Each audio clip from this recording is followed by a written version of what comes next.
Greetings, boys and girls. It is I, your good friend, Emperor Jonwayne Frankenstein, Master Misery, King of Fringe.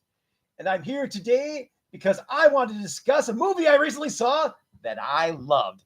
And oddly enough, it's an old, cringy movie, but a new future cult movie, Deadpool and Wolverine. And all I have to say is if you haven't seen it yet, go and see it in the theater. In fact, I highly recommend you see the 3D version because this is one of the few movies where they actually did a really good job using the 3D technology to enhance the movie. I don't want to spoil it too much, but I will say this movie delivers it all. It's a lot of fun.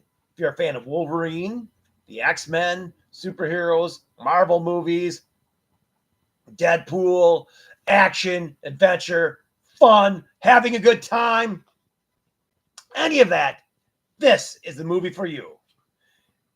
All you can say is it gives you everything you want and more. Comic book accurate Wolverine, played by Hugh Jackman, wearing the real costume, including the mask. Ryan Reynolds as Deadpool, doing all the Deadpool things, going around being sarcastic, being a wise ass with lots of blood, gore, swearing, juvenile humor, over the top, wall breaking, nonstop fun, nonstop action. It has everything you want, all the cameos you could imagine, and then some, but none of the cameos you were expecting. Well, that's what the main thing I have to say about the movie now for the point of this video. While this movie has been incredibly successful, making like over $400 million in the first few days alone, set up to be one of the best and most highest grossing R-rated movies of all time, and one of the best and highest grossing movies ever, period. There's some people that are complaining, some sort of critics or whatnot that just have certain problems. And the two biggest complaints I've seen was, first of all, there's some people claiming that Deadpool is going to ruin movies as we know it because it's going to be mindless fun and action and get rid of the desire for plot and good story. Now, this is the same argument we've been hearing since Star Wars and Indiana Jones, for like over 40 years, ever since George Lucas and Steven Spielberg started creating the phenomenon known as the blockbuster. It's like, for some odd reason, there's certain movie snobs that can't stand the idea of making a movie that is fun and enjoyable, that makes lots of money because they're fun and enjoyable. So they consider it a problem, and they consider that it's a trend that's going to ruin movies. Well, let's face it, the blockbusters like Star Wars and Indiana Jones did not ruin movies. They enhanced it and revitalized the industry. And Deadpool and Wolverine is going to do the same thing. The other interesting problem that certain people have been having, a slightly different group of people, I suppose they're a little bit related to this group, have been claiming that the only reason that Deadpool and Wolverine is doing so well is because of its nonstop fan service. That it was designed to give the fans what they want, to make them happy, and therefore somehow lacks integrity. I don't know. I don't get it. But it's amazing that they would think this is a problem. But in reality, it should be a revelation to the producers and the directors and the writers in Hollywood that if you give the fans what they want, they will come to your movie. And if you don't give the fans what they want, they don't come to your movie. It's really that simple. If you make a movie that's fun and enjoyable and gives the fans exactly what they want, they will go to the movie. They will see it. They will be happy. They will tell their friends. Their friends will tell their friends. Everyone will want to go see it. You will make lots of money. That is how it works. That is how literally it works. However, if you make a movie that does not cater to the fan base of the genre of the movie that you are creating, they won't go see it. It's that simple. When you make a movie that does not give the fans what they want, they don't like it and they won't spend money on it. But if you give them a movie that caters to what they want, they will like it and they will go see it. Now, it's amazing that this is a mind-boggling revelation that they don't understand. It's even more amazing that they consider this to be a problem. And they're trying to shame us, guilt shame us into not seeing a movie we want to see because it gives us what we want. What? I mean, an example of this is they're saying that there's superhero fatigue. That is a lie. The simple fact is the last few movies made by Marvel did not give the fans what they wanted. For example, the Marvels and Spider-Woman are the two examples of the last couple movies that Marvel made that weren't particularly successful. Now, I went to see them both, and I enjoyed them. But I went to see them, and as I watched them, I could tell I was not the target audience. The target audience was young women, girls, and perhaps a more liberal or woke mind bent, which is fine. The movies were good. I enjoyed them. They weren't great, but they were okay. But the people you went after that were not the normal target audience for superhero action movies did not go see the movie because that's not the kind of movie they want to see. So they did not make a lot of money.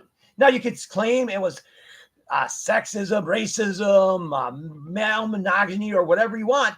But the simple fact is you took a genre that has a specific fan base, and then you try to make it for a different fan base and alienate the fan base and not deliver what they wanted. And they did not succeed. Wolverine and Deadpool, on the other hand, took a movie that has a very specific fan base and gave them exactly what they wanted. And it was a lot of fun. And so people are going to see it. You see, this should not be something I have to explain to you. You make millions of dollars and you should have a level of common sense that's greater than my shoe size. But apparently you don't. And you need someone to explain this to you. Granted, you're not going to listen. You're just going to label me and label all the fans and try to shame us and whatever. And that's unfortunate and prevents us from having more good movies that we want to see and spend our money on. Now, a lot of us don't have a lot of money right now because of inflation and other reasons. And so we don't spend our money willy-nilly. So when it comes to movies, we're going to go see the ones that appeal to us the most. So when you make a movie for a fan base and you make it like they want it to be, people will go see it.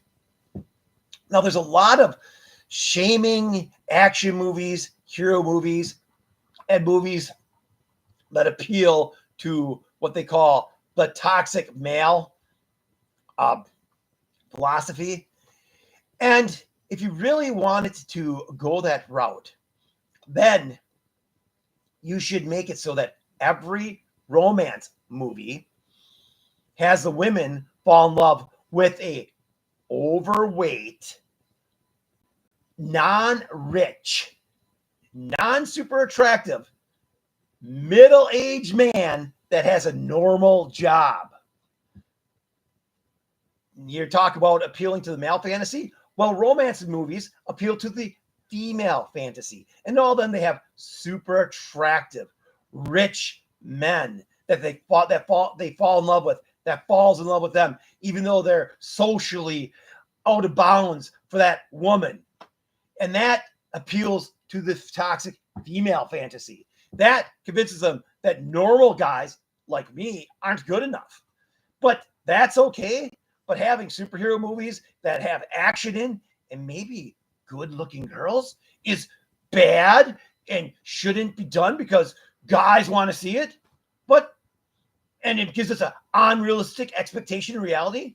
But the romance movies, it's okay to have these unrealistic expectations that set up women to not like normal, regular guys. Come on. It's the same thing. When you go to a movie, you want to escape reality because reality kind of sucks.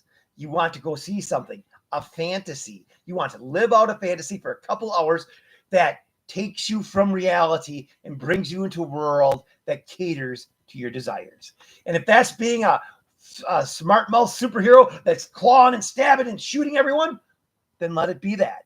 If that's being a young, innocent girl that finds some beautiful hunk rich guy, maybe even that's kind of strange like a vampire or a S&M millionaire, and they fall in love with you and then redeem themselves, fine. Give us what we want. If you give us what we want, we'll go see it. Now, you know that I personally really love horror movies and science fiction movies, and I've come to the realization that horror movies actually appeal to us for the same reason. It gives us what we want, even though we don't realize it. Now, on a conscious level, we see these people being tortured and murdered, and we kind of feel bad for them. But in most horror movies, the people that are getting killed by the killers actually kind of suck. They're kind of maybe a-holes or maybe certain groups of people that subconsciously we don't like. So when we see them getting tortured, ripped apart, murdered, and destroyed, on a subconscious level, we kind of like it. That's why often people identify with the killers and really like them, like Michael Myers or Jason or Freddy Krueger. Now, Freddy Krueger, he was a child molester, a murderer, a killer, a freak, an a-hole, literally a child molester and a child killer. Someone that killed children. But fans like him because in the movies, he was going after annoying, obnoxious teenagers. And I guess the older you get, the more you realize that they can be annoying.